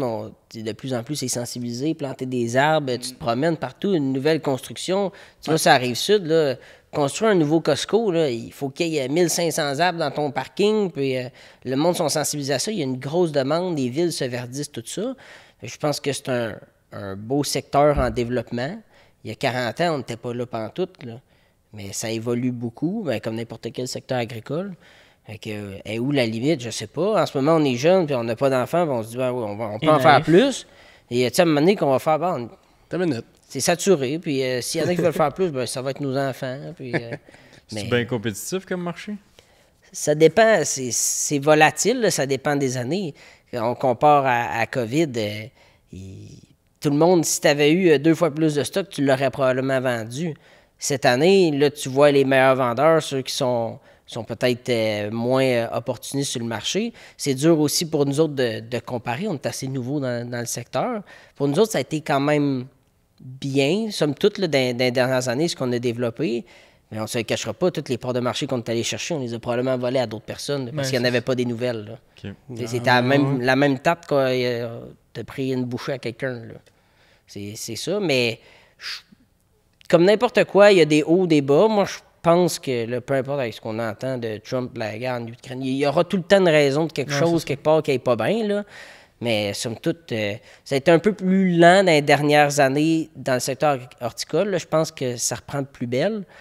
Mais encore là, on a été un peu chanceux parce qu'on avait démarré, on n'avait pas encore beaucoup de produits à vendre. Fait que ce creux de vague-là, on ne l'a pas vraiment senti. On n'avait pas de stock à mettre en marché. Là, on commence tranquillement, on dirait que la pente remonte. Est-ce que ça va faire une belle conjoncture? Ça va tout redescendre? Tu peux pas prédire l'avenir. Tu es tout le temps mieux dans un secteur comme ça d'y aller constant que d'être tout le temps, c'est une bonne année, go, on plante plus. D'essayer d'avoir une boule de cristal puis de voir dans le futur parce qu'il faut qu'on se rappelle qu'on n'a pas une grande capacité de réaction. Qu'est-ce qu'on a planté il y a 8 ans, c'est qu'est-ce qui arrive en marché aujourd'hui, puis c'est ce qu'on a à vendre là. Peut-être que ça va bien cette année, puis on se dit, OK, on va en planter plein, puis dans 8 ans, ça n'ira pas bien. Comme David dit, la constance est ce qui, probablement, dans le temps, va nous apporter le meilleur des succès. C'est comme essayer de battre la bourse, là. Tu le sais pas, là. Puis surtout que c'est, comme tu dis, dans 8 ans, là, c'est pas comme... finalement, cette année, le prix du maïs est plus cher, je vais planter plus de maïs. Vous autres, c'était d'y penser. Même dans le maïs, tu peux voir ça. Là. À l'automne, ça peut changer. Au bout d'un an, c'est pas le même prix. Exact. Non, c'est ça, mais à 8 ans, c'est encore pire. Ouais, la tangente est différente. Tu es capable d'un peu te situer, le maïs avec le prix d'engrais, puis le marché. Mais somme toute, la compétition, si je reviens à ce que tu apportais, je pense qu'on est quand même dans un créneau avec les conifères. On le voit partout, il y en a plus beaucoup. Des producteurs qui font du gros calibre, de l'arbre de champ, il y en a de moins en moins qui font ça parce que c'est un produit qui c'est tellement long à supporter. C'est quand même plus facile de rentrer dans le marché. Mettons, je fais des annuels ou des vivaces parce que le turnover, c'est ça, à peu près 1 an ou 2. Donc, il y a plus de compétiteurs dans ces marchés-là. Tandis que tu arrives dans les arbres de gros calibre pour les paysagistes, les gros centres-jardins, tu les connais, là. C'est pas long que tu connais ta compétition. Il n'y en a pas tant que ça des producteurs, puis l'offre est très limitée. Tu peux pas arriver et te réajuster. OK, cette année, on a manqué d'arbres de gros calibre, on en fait plus l'année prochaine. Non, fallait que tu les aies plantés, comme Charles dit, il y a 8 ans. Là. Ouais. C'est un peu ça. C'est une affaire qu'on a dû apprendre à dealer avec. C'est que les prévisions qu'on fait cette année, on les fait pour en 2032. Fait que ça a été une méchante affaire à apprendre que même les boutures qu'on achète, il faut que tu le prévois 2 ans en avance parce que le producteur, il faut que tu lui dises « mets ça en production pour moi ». Fait que faut que déjà que tu penses à qu'est-ce que j'ai envie de planter dans 2 ans. Parce que qu'est-ce que je plante dans 2 ans? Est-ce que ça va être encore populaire dans 8 ans? Ça fait 10 ans, ça. Là. Puis on n'a pas l'expérience du marché, comme David le disait tantôt. Ça fait 4 ans qu'on fait ça. Ouais. C'est ça qu'on a commencé avec le sel. C'est un produit qui fait des années. Là. C'est un produit volume. Ça, tu peux pas changer un produit comme ça du jour au lendemain. C'est pas la nouvelle variété sur les tablettes. C'est ça. Là. Fait que c'est un peu ça la gamique. Votre gestion de stress là-dedans, ça va bien? C'est comme le marché, il y a des hauts, des bas. Tabarouette. Y a-tu de quoi qui est recherché dans un set, mettons, je sais pas, les acheteurs, c'est quoi qu'ils veulent? Ben, mettons, je te pose la question. Toi, tu voudrais te planter notre site, c'est quoi que tu rechercherais? Il veut jaune. J'étais un gars cheap un peu, fait que le moins cher possible. Juste des branches. Viens pas me voir. Il va y recouper puis il va faire ses boutures. Il va en planter, il y a qu'un. Non, mais... Puis dans 25 ans, je vais avoir un net set. Ça va être quand même. Mais ça dépend bien gros. Il y en a pour tous les goûts, tous les budgets. Puis il y a des producteurs qui, eux, ils se concentrent à faire le produit le moins cher possible. D'autres qui veulent le haut de gamme. Fait que ça dépend bien gros là, de ce que tu recherches. Il y en a qui veulent juste du 3 pieds parce que ça coûte moins cher qu'un arbre de 7 pieds. Puis ils se disent, ben moi, pour la différence de prix, j'aime mieux être patient. Puis je vais attendre qu'elle pousse parce que mon voisin, je le tolère. Il est c'est petit, mon voisin.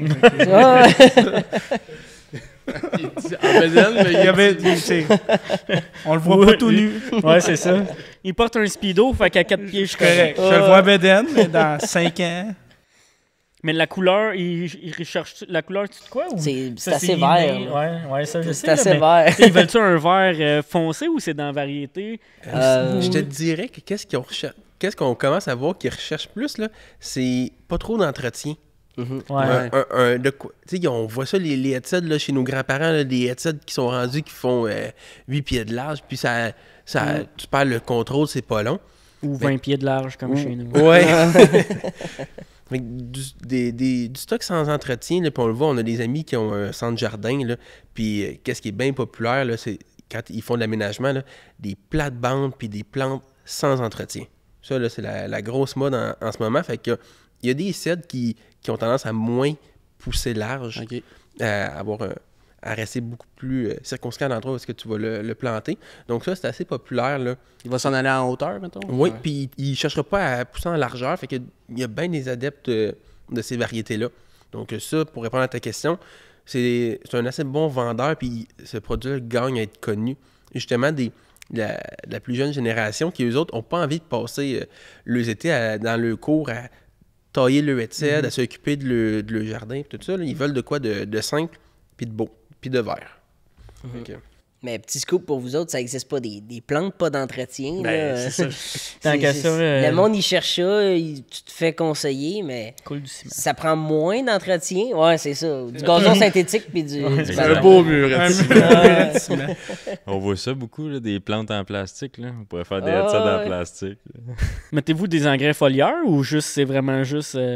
Non, mais il y en a un qui a essayé de nous en vendre cet après-midi. Il y a un vendeur itinérant qui a essayé de nous vendre ça. Itinérant?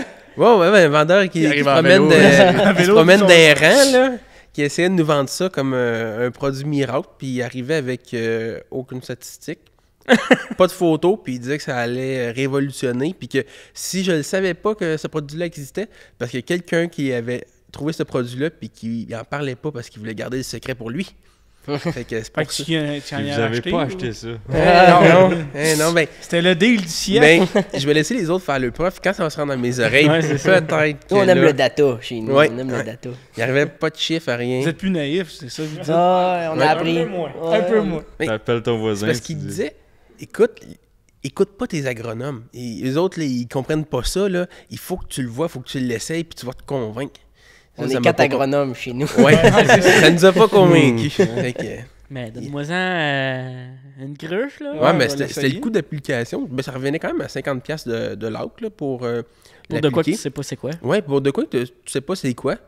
Que, ben, c'est ça. Tu reviendras avec des chiffres, puis il l'avait jamais essayé vraiment en production Hey, ornementale. prochain coup, tu dis, moi, t'en vendre 3-4 sets d'essayer chez vous. C'est ça. Tu y reviendras après, mais en Ah, acheter c'est d'autres. Fait que non, du foliaire, pas encore. Quand là, il y aura des statistiques qui nous prouveront que ça l'amène de quoi, que le feuillage est encore bien plus vert, puis qu'il n'y a pas de maladie, peut-être. Mais pour l'instant, on n'a rien trouvé qui faisait notre bonheur. Parce que dans le fond, moi, je veux un Netsat noir, là. Tu vas à spray paint à la canette, mais chut. Il y en a trop des headsets jaunes. Ouais.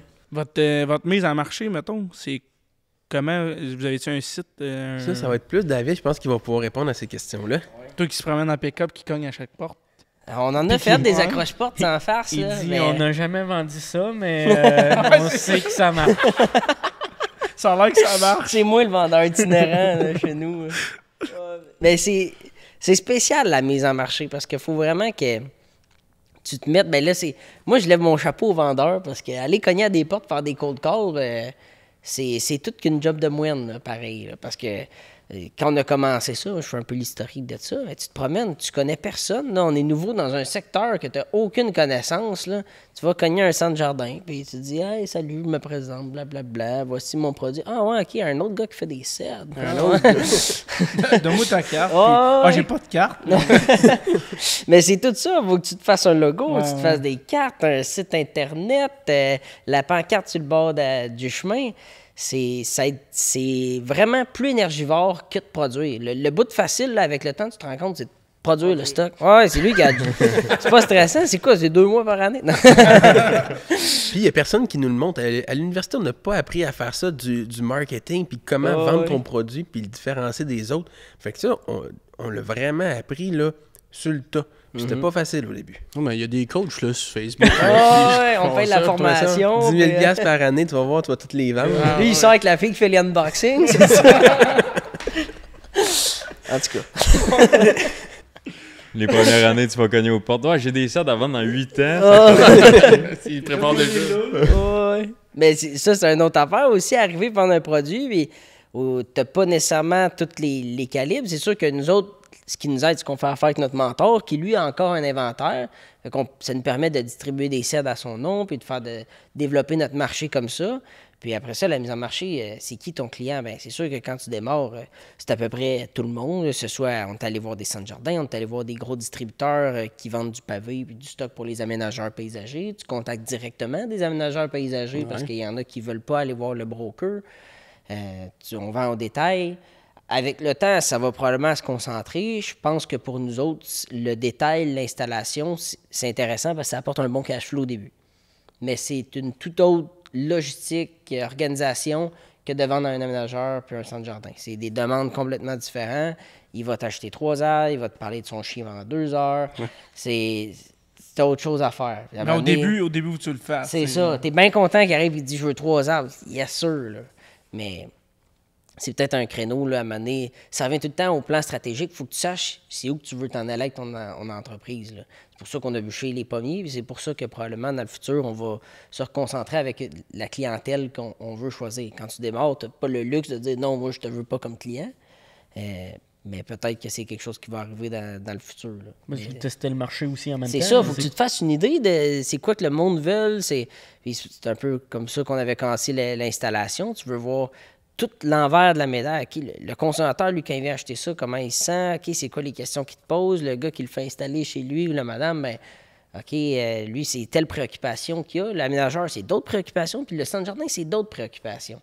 Puis là, comment tu amalgames tout ça là, pour essayer d'accommoder tout le monde?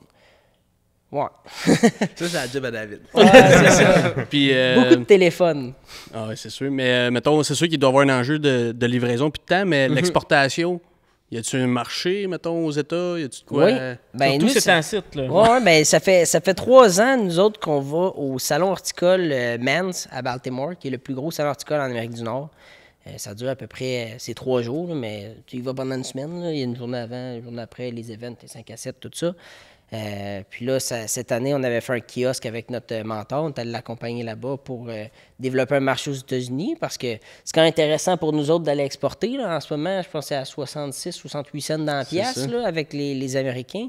Même avec des tarifs de 25 tu restes pas loin de... Ouais, t'es compétitif. Là. C'est une autre logistique. Puis juste d'être capable de parler anglais, là, tu te démarques de quand même pas mal de cidrières.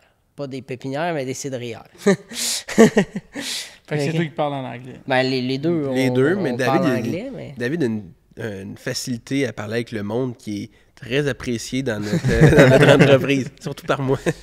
Mais c'est ça, il y a du marché partout. Il y en a en Ontario, il y en a au Nouveau-Brunswick. Partout, tu vois, je pense pas qu'il y en a au Yukon, là, mais je veux dire, il y a juste au Québec qu'on parle français, fait que c'est sûr que c'est un atout de parler anglais. Mais ça revient à, c'est vraiment une autre dynamique à l'agriculture. Nous, quand on a grandi là-dedans, tu fais tout le temps de la production, tu te concentres juste à travailler sur tes coûts, mais là, on est vraiment rendu, quand tu fais de la vente, c'est pas juste, OK, oui, je fais ça le pas plus cheap possible, mais je contrôle mes coûts. Mais à un moment donné, OK, comment je peux valoriser mes produits pour aller chercher plus? Il y a cet autre bout-là que tu es capable de contrôler. Ça fait toute une autre gestion, puis c'est ça, ça fait beaucoup de communication. Quand on s'est embarqué là-dedans, je pensais pas passer autant de temps dans le bureau. Aujourd'hui, j'aurais été bien content d'aller dehors, là, puis j'ai passé ma journée au complet dans le bureau. Ça faisait tellement beau en plus. Ouais, je sais. Ça te prendre l'air de temps en temps, mais ça vient avec. Souvent, tu penses à l'agriculture, tu es dehors, mais de plus en plus, puis même dans toutes les productions, là, il y en a de la paperasse. Là. Il y en a beaucoup. Moi, je veux savoir, bon, tout ce projet-là, tout l'investissement que vous avez dedans, le retour à l'investissement, comment que la rentabilisation de la terre aussi, comment que vous avez calculé ça pour que ce soit viable dans les prochaines années? Ben, nous autres, à la base, là, je reviens encore, on travaille avec un mentor, là, puis on s'est fié beaucoup sur ses chiffres à lui. Il était super ouvert, il nous a partagé ses chiffres, il a dit, regardez, c'est ça les marges que moi je dégage, mon coût de production, c'est ça, puis lui, il faisait du cèdre. Il est à 15 minutes de chez nous. On a le même modèle de plantation que lui. On a appris beaucoup de ses façons de faire à lui. Fait que c'est sûr qu'on s'est fié à ses chiffres pas mal pour établir notre plan pour le futur. En termes d'investissement initial, nous autres, je pense qu'on avait sous-estimé les investissements qu'on avait à faire. Les investissements, que ce soit pour les boutures, le taux d'intérêt a augmenté.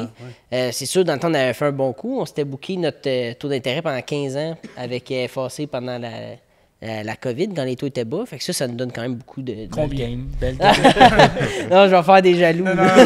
C'est le joke. Mais... On a une idée que c'est plus bas qu'aujourd'hui. Ouais. Ça donne de l'air. Si on ne l'avait pas fait, si on avait été sur du variable puis que là, on fixe ça aujourd'hui, le projet serait pas mal plus tirant. C'est clair. Mais tu sais, râteau sur investissement, on se le cache pas qu'on vit pas de ça. Là, on se tire pas de salaire en ce moment. Là. Fait que c'est un projet, il faut vraiment que tu aies la vision long terme. Là. C'est sûr, c'est une production qui est là... ça a été une très mauvaise quote, ça, dans la terre de chez nous, quand c'est sorti. Moi, j'ai vraiment pas aimé le titre de l'article. Okay. Une production plus rentable que du maïs soya, sorti par monsieur... en tout cas, c'est ça. C'est vrai que tu dégages une marge à l'année que tu arraches plus importante que du maïs soya, mais il faut tout le temps que tu gardes en tête, parce que ça fait 8 ans là, tu l'as poussé, amorti ça sur plusieurs années... Je sais pas, il faudrait que je fasse les calculs, j'ai jamais comparé avec du maïs grain, là. Mais ça permet quand même, au final, pour nous autres, de justifier un achat de terre, puis ça permettait de rembourser le capital et l'intérêt. Okay. Mais il y a des efforts supplémentaires, là. C'est vraiment, il faut que tu ailles faire ta mise en marché, puis comme je dis, il y a un vraiment plus grand risque, parce que tu n'as rien de garanti. Hein. Ça se peut que nos 25 007, ben, Je penserais pas, mais ils restent tous dans le champ puis tu les vendent pas, là. Si tu te tournes les pouces, tu dis, moi, je pense que le marché, ça va bien aller, puis le monde va venir chez nous puis les acheter, là. Non, il y a du travail en arrière. C'est ça, fait C'est que... une pancarte à vendre Lui, des il a selles. passé proche viré dans le cul. Ah. Tu t'assois avec ta chaise de camping, une Ouais. caisse Avec de une bière, fondant, puis... T'as fini qu'il y en a un qui arrête, puis te demande juste « Il est où le zoo de Granby? Mais c'est ça, le retour sur investissement, on commence à gratter la surface de tout ça. On se dit qu'en ayant commencé ça très jeune, mais là, on va pouvoir... Acheter un chalet. tu rêves quand t'es agriculteur, tu dis un jour, j'aurai plus de dette, là, ça arrivera pas, mais... mais écoute, je sais pas par où commencer, mais c'est ça. C'est sûr que pour nous autres, ça aurait été... On l'aurait jamais fait d'acheter cette terre-là juste pour faire de la grande culture ou toute autre production. Nous, il fallait vraiment que ça soit une culture, puis c'est très mal cité hors contexte, mais qu'il soit plus rentable au pied carré. C'est comme ça que ça travaille dans une pépinière. Dans des serres, tu travailles au pied carré. On va travailler une année de récolte, là, on récolte 3,5 hectares. Là. On récolte pas 100 hectares, 200 hectares, 3,5 hectares. Là. C'est là-dedans que tu joues. Là. Ton carré de sable n'est pas si grand que ça. Là. T'as pas mal plus d'heures au pied carré d'investir. C'est ça, là. Fait que l'investissement n'est pas pareil. C'est toute une autre façon de travailler, de voir les choses, là. Fait que c'est ça, c'est différent. C'est juste, on parlait tantôt des boutures, 3 piastres une fois planté dans la terre. OK, là, après ça, donne-y de l'amour pendant 5, 6, 7 ans de temps avant de dire, bon, moi, je t'arrache, puis c'est pas juste ça. Là, il faut que je te vende. Là, il faut que je trouve du transport, il faut que j'aille faire du démarchage, payer des soupers avec des gars pour jaser de business, tout ça. C'est tous des investissements que... C'est ça, c'était la naïveté du départ. Tu pensais pas à toutes ces affaires-là, là, puis comme on dit, le plan d'affaires a changé. On avait peut-être des partenaires qui étaient embarqués avec nous autres au début, qui ont changé sur le pied sur lequel ils dansaient. Fait que ça nous a mis dans une situation différente qui nous a forcé peut-être à faire plus de démarchage, d'aller voir plus de clients pour développer. Le marché dans lequel on est embarqué en 2021 n'était pas pantoute le même qu'il est aujourd'hui. Fait que c'est sûr qu'on a dû redoubler d'efforts, mais... Si ça marche, puis souvent, je pense qu'il y a une statistique, là, si une entreprise est là après 3 ou 5 années, tu as comme un plus haut pourcentage de chances de réussir. Là, on est en notre 5e année. Fait que si on passe ça, d'après moi, on ne l'aura pas volé. Là. Tout d'amour! Mais en même temps, là, je t'ai coupé, mais ça, aujourd'hui, pour la relève agricole, là, c'est impensable de dire moi, je vais m'acheter une ferme... je vais me partir, moi, je veux me rendre à 300 kilos quota, je viens pas d'une ferme. Ça te prend de l'aide. Là. Même nous autres, nos parents nous ont aidés à acheter cette terre-là. Il n'y a aucune banque qui aurait fait deux beaux autres, 19, 20 ans. Qui sont encore à l'école. Ouais, vous avez jamais fait ça. OK. Bon go. plan. Ouais. On va avoir une terre gratuite dans pas long. Oui, c'est ça. Mais ça prend des investissements qui sont diversifiés. Puis on le voit, l'agriculture est de plus en plus diversifiée. Là, le modèle de tout ça. Le standard, il n'est plus là. C'est ça. Là, tu peux plus te comparer aux voisins parce que tout le monde fait quelque chose de différent. Là. Puis ça prend des projets comme ça si tu veux pouvoir te démarquer. Là. Puis je pense qu'il y a beaucoup dans notre projet, c'est qu'on a eu justement des parents qui... On le mentionne peut-être pas assez souvent, là, mais qui ont été à fond dans le projet avec nous autres, puis qui nous ont aidés à partir de ça. Il y a beaucoup de parents qui auraient pu dire, vous allez reprendre l'entreprise chez nous ou allez faire vos expériences ailleurs, puis vous allez travailler à l'extérieur, vous allez aider un peu à la ferme, puis ça va être ça. Au contraire, nos parents, là, ils nous ont aidés à acheter cette terre-là en mettant le cash down, finalement, sur le fond de terre.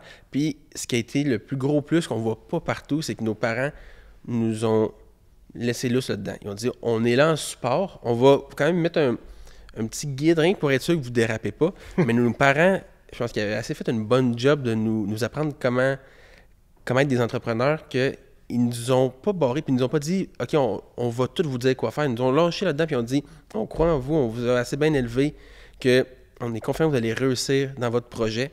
Fait qu'on n'a pas personne en arrière de nous autres qui nous break et dit, vous devriez faire telle affaire, faites pas ça. On est vraiment laissé à nous-mêmes, puis on peut bâtir une entreprise qui nous ressemble, puis qui va où est-ce qu'on veut aller aussi. Fait que c'est vraiment le gros plus qu'on voit chez bien du monde qui ont pas eu finalement. Là. Puis qui ont eu aussi cette naïveté-là aussi quand ils étaient plus jeunes. Tu sais, partir dans le mouton, là, c'est aussi. pas... c'est différent. C'est là. pas tout le monde qui part là-dedans. Puis, tu sais, ils ont eu la naïveté de partir dans le mouton. Oui, ils ont parti chacun de leur ferme laitière respective En plus, OK. pour se dire... De là, quoi ils sont sur stable? l'ancienne ferme laitière de notre grand-père, OK. paternel. Mais oui, ils se sont dit, nous autres, les vaches, pas pour nous autres, ce qu'on voit en Montérégie, c'est du mouton. Puis, ils ont réussi à faire le MAC de commerce. Puis aujourd'hui, Ils ont un gros troupeau, puis ils sont reconnus pour la qualité de leur sujet reproducteur. Puis ils sont bien fiers de ça, puis ils en vivent bien aujourd'hui. Mais c'est sûr qu'on a peut-être cette folie-là un peu de nos parents de se dire on part dans quelque chose qui est peu commun, puis on roule notre boss avec ça. Là. Mais c'est ça, ils nous ont fait confiance. Ils se sont dit, bon, vous avez les études. À un moment donné, quand tu as la formation, tu te dis, je pense que tu es assez équipé, tu as un bon coffre à outils, vous êtes en mesure de mener votre projet à terme. Là. Mais comme Charles dit, je pense qu'on a eu quand même un bon modèle. Nos parents, oui, ils ont fait du mouton, c'était déjà assez complexe comme ça, mais maintenant, aujourd'hui, ils vendent de la génétique dans l'Ouest canadien, dans les maritimes, aux États-Unis. Fait que ça a été déjà quand même un élément déclencheur pour nous autres de dire, OK, ben, on devrait être capable, nous autres aussi. Ils ont été des pionniers là, dans le mouton à faire ça. Il y en a vraiment pas beaucoup. Ils viennent d'ouvrir les frontières pour ça, à vendre des animaux vivants aux États-Unis. Fait que ça a été comme ça a germé. Nous autres, on a un peu emboîté le pas là-dessus, mais c'est ça. Ils sont vraiment là en tant que guide, puis à chaque année, ils nous donnent de plus en plus de lousse. Et maintenant, on est rendu, on les appelle au téléphone, on leur fait un petit rapport. Bon, on a fait ça cette semaine, qu'est-ce que vous en pensez? Ça a l'air de bien aller, go, continue. C'est rendu nous qui pilotent ça pas mal. C'est le fun d'avoir la liberté. D'un autre côté, quand tu te dis, mais t'as cette redevance-là un peu de dire, mes parents m'ont fait confiance avec, c'est quand même une bonne somme d'argent, là. Je peux pas me planter, je peux pas me tourner les pouces puis jouer à Xbox, là. Fait que, go, pousse la machine puis il faut que ça marche, là. Fait qu'il y a ce côté-là aussi qui drive, là. Ouais, c'est ça. C'est ça qui drive des fois le matin, là, parce que c'est pas vrai que ça te tente tout le temps, là. Fait que tu te lèves, tu te dis, ben non, j'ai des comptes à rendre aux banquiers, à mes parents, à mon mentor, à tous ceux qui poussent en arrière et qui ont créé ton projet. Fait que, prouve-leur qu'ils ont eu raison. Là. Ouais, c'est ça. Pour nous autres, là, comme on dit en ce moment, ça fait 5 ans qu'on travaille dans ce business-là sans se verser de salaire. La monnaie, tu te dis, c'est bien beau, j'adore l'agriculture, j'aime ça en parler, j'aime en faire, mais ça serait le fun de ne pas être esclave de mon entreprise pour le bien-être. Ben, on l'aime l'environnement pour planter des arbres, mais à un moment donné, c'est ça. Tu veux manger 3 fois par jour, puis c'est quand même plate aujourd'hui en agriculture que tu sois là à te dire bon, comment je pourrais travailler les soirs, les fins de semaine, ça ferme, puis quand est-ce que je pourrais demander congé pour travailler, puis quel job je pourrais aller à l'extérieur qui serait assez flexible, me laisser travailler à l'entreprise. Colin, c'est une vocation là, d'être agriculteur. Puis là, je divague de sujets, mais. Non, mais c'est super. Quand tu regardes, moi, j'ai étudié en agroéconomie, fait que souvent, c'est comme plus mon dada, mais comment ça, en agriculture, tu n'as aucun investisseur privé qui vient investir là-dedans? C'est parce que le monde qui sont en économie, là, qui investissent, des investisseurs, eux, ils se disent, moi, je veux un retour sur investissement de tant de %.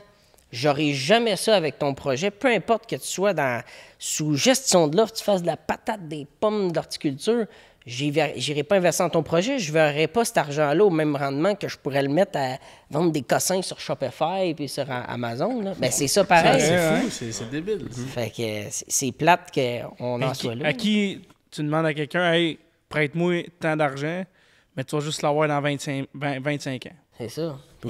C'est le montant, il faut que tu empruntes. Aujourd'hui, si tu veux faire un projet en agriculture, on parle de millions. Mais tu vas faire un projet commercial, tu vas faire de la vente en ligne sur Shopify, 2-3 000 $, que tu te fais un bon site Internet puis que tu fais de l'achat-revente, il y a moyen de faire des belles marges. Là. Parce que nous autres, c'est des investissements. Là, tu supportes des millions pendant une couple d'années, puis peut-être tu vas réussir à vendre ton produit. Oh boy, OK. Puis ça, c'est si la météo va bien, puis si pendant 8 ans, tu n'as pas d'épidémie d'insectes, tu n'as rien, là, si tout va bien pendant 8 ans, tu as croisé tes doigts bien fort, là, ça se peut que ça marche. Moi, en tout cas, je trouve que c'est ça qui est le plus frappant, c'est que dans un secteur comme ça, je trouve que ça parle beaucoup de voir qu'il n'y a aucun investisseur privé. J'avais été voir, moi, je fais beaucoup de démarches pour aller chercher des subventions. J'étais allé à MRC et j'étais allé à une conseillère en entreprise à MRC. Elle me dit « Pourquoi tu ne vas pas au privé? » Je sais pas, trouve-moi quelqu'un, go, c'est ta job, je sais pas, trouve quelqu'un qui veut investir dans ma business, ça me ferait plaisir, moi que... Trouve-en un naïf comme moi. Ouais, c'est ça. Il y a personne qui va embarquer dans le projet. N'importe qui sortirait sa calculatrice dirait, ben non, j'embarque pas. Souvent, les investisseurs externes investissent dans le fond de terre, pas dans le business. Exact. T'as-tu pensé aller au dragon, maintenant? Non, il va être un dragon. Oh. Ouais, c'est ça. Ben, je l'espère, on l'espère tout. Mais, ouais. Un super de beau projet pour vrai. C'est le fun de voir aller la relève, qui trouver un moyen de s'établir, puis d'avoir ce drive-là que vous avez, là, que tous les enjeux que vous venez de nous dire, que vous y allez pareil à fond. On se considère chanceux parce que c'est ça, là, tu regardes d'autres élèves qui essaient de s'établir, là, c'est tough en tabac. On est super reconnaissant d'avoir des parents qui nous ont aidés à... Pas qu'on l'a eu tout cul dans le bec, mais ça a aidé en tabarouette d'avoir des... Du travail pareil. Pour vrai, les gars, merci beaucoup d'être venus. C'était super intéressant. J'en ai appris. C'était vraiment le fun. On va aller faire un tour. Ouais, on va aller là, faire un tour. là, vous êtes rendu à passer à l'action, à venir visiter. Ouais, On va couper ça des... On a de quoi montrer aussi. Les arbres sont rendus d'un calibre intéressant. On regarde pas des petites plantules dans le champ. Il y a de quoi de beau à voir aussi. Là, fait que... C'est ça. Puis quand t'es taille, là, c'est de même, pas... de même. De même à 4 pouces du sol. Ouais. Avec la faucheuse. À hauteur de ton voisin. Hey, si on veut vous rejoindre, c'est quoi vos façons de vous communiquer pour Arbora? C'est souvent par courriel, par téléphone, tout est bon. J'ai tout ça sur la petite carte d'affaires. OK. On va mettre ça dans la description. On a notre Facebook, notre Instagram, on essaie de poster assez régulièrement pour montrer un petit peu comment se fait la production. On essaie de faire des petits posts, tout ça. On a notre site internet où on a des photos de notre produit, on propose nos différents services. Fait que plusieurs manières de nous rejoindre. Quelqu'un de motivé là, peut nous trouver. OK, on va aller faire notre segment Patreon. On va jaser de quoi? On va jaser de petits trucs crunchy, non? Mais on va parler plus de vos vies personnelles autres que la pépinière, puis c'est ça. Ouais. On apprend un peu plus sur votre la ferme familiale, la production ovine. Là, ça aussi, je suis curieux. Ouais, c'est vrai qu'on en a pas parlé beaucoup. Ouais, mais vous n'avez insidé un peu là, de tout comment c'est rendu à cette heure. Votre génétique et tout. Fait que je suis bien curieux de ça. Fait que on va... merci aux auditeurs, évidemment. Qu'est-ce qu'on fait, Dan, si on aime ça, l'horticulture? Si on aime ça, on like, on s'abonne. C'est très important pour nous autres. On en jase. Le plus possible, on partage. Ouais, bien sûr. On remercie nos partenaires. Yes, sir. Faneuf, KCH, Récolte des Cantons, qu'on peut... La bonne bière. Ça, c'est bon. Ça, c'est bon. Remercie aussi la Société de l'agriculture de Saint-Hyacinthe de nous prêter le studio. Ouais, pour la belle opportunité du local. Ouais. Fait que on s'en va encore une fois faire notre Patreon. Merci beaucoup tout le monde. On se dit-tu à une prochaine fois. À la prochaine fois. Acheter des cèdres. Salut.